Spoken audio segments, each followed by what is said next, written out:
And the Israeli troops killed 5 Palestinian journalists early Thursday morning at the Al-Adwa hospital located in the Nusrat refugee camp. Faisal Abu Kumsam, Amum Al-Yadi, Ibrahim Sheikh Ali, Fadi Hasuna and Mahmoud Al-Lada were journalists of the Al-Quds television channel from where the massacre was confirmed. According to the Palestinian media, the mobile unit was hit while the reporters were carrying out informative work. The attack has caused damage to the hospital, and one of the doctors was seriously wounded in the midst of the heavy explosion. The genocidal troops once again justified these war crimes by linking the victims to the Palestinian resistance. And we continue in Palestine. As in just 48 hours, 4 babies have died in southern Gaza due to the low temperatures and the poor shelter conditions imposed by the genocidal Israeli government. The death toll has been confirmed by doctors treating the population of the Al-Mawasi refugee camp. The latest victim was reported by the general director of the Gaza Health Minister, Dr. Munir al-Bush, who had previously informed on the passing of other 3 babies, 2 of whom were less than a week old and 1 who was a month old. Al-Mawasi, located along the Gaza coast in the Rafah governorate, is designated as a safe zone, according to Zionists. However, there is no fuel or protection for the winter season, and the arrival of humanitarian aid is slow and scarce.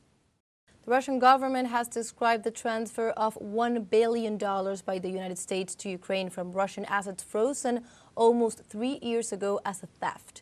The Kremlin spokesperson Dmitry Peskov warned that these illegal actions could trigger future legal proceedings by the Russian government. He also added that the freezing of the assets is illegal.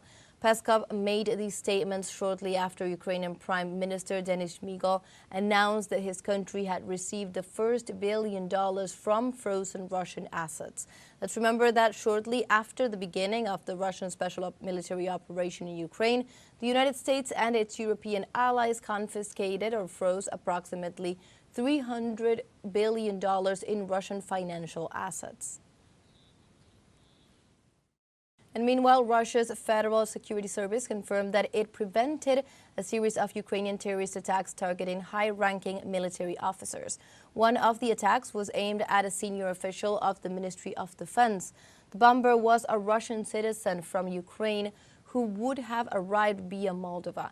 Other attacks were planned to be delivered to the officers as envelope bombs to be detonated from Ukraine as soon as the targets were safe. The Russian authorities confirmed at least 4 detainees, all of them with Russian citizenship, who provided work and residence address of senior military commanders. Also in the U.S., President Joe Biden signed a law in April that would block TikTok in the country under accusations of espionage. But the owners of the well-known app filed a legal dispute that is about to come to an end. Our correspondent Henry Cabello with the details. The countdown to the U.S. ban on the TikTok platform is already underway. The reasons: an apparent danger to national security.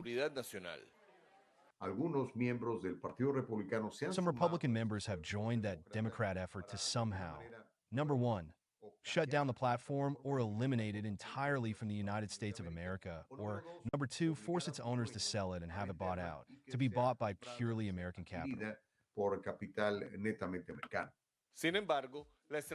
However, the strategy of the company ByteDance, owner of TikTok with Chinese shares, would be to appeal to the First Amendment of the U.S. Constitution, that is, to the right of its citizens to free speech, something that users of this platform believe would be hindering them from being eliminated. In the sense of watching, of seeing the news, which is what is trending, well, one says they are restricting my freedom to communicate, my freedom to inform myself. According to experts, behind the attempted elimination or sale of TikTok would be the fall in popularity of Facebook, since according to a report by We Are Social, this application would have had a loss of users of 89 million accounts in the last year and Instagram of about 54 million, respectively.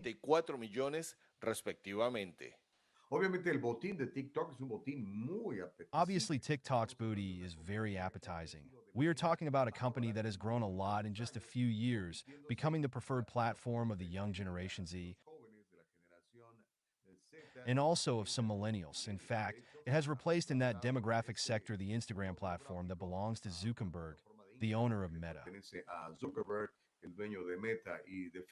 La compañía ByteDance, dueña de TikTok, The company ByteDance, owner of TikTok, has said that if it were to sell the application, it would be without the ultra-addictive algorithm, which makes young people not stop using the app under these conditions. It is estimated that the price of TikTok would be around $35 billion. However, Mark Zuckerberg would not be able to participate in the purchase of TikTok due to a conflict of interest. TikTok por conflictos de interés. At the end of the day, what they want is control and power. And if they manage to eliminate TikTok, and if they manage to acquire TikTok, literally confiscate it from its legitimate and original owners, they will be getting away with it. El posible cierre de TikTok The afectaría possible closure of TikTok would affect some 170 million users, many of whom generate their livelihoods through the app. The Supreme Court is expected to issue a final decision on January 19th. Pablo Daniel Ho y Henry Camelo, teleSUR, Nueva York.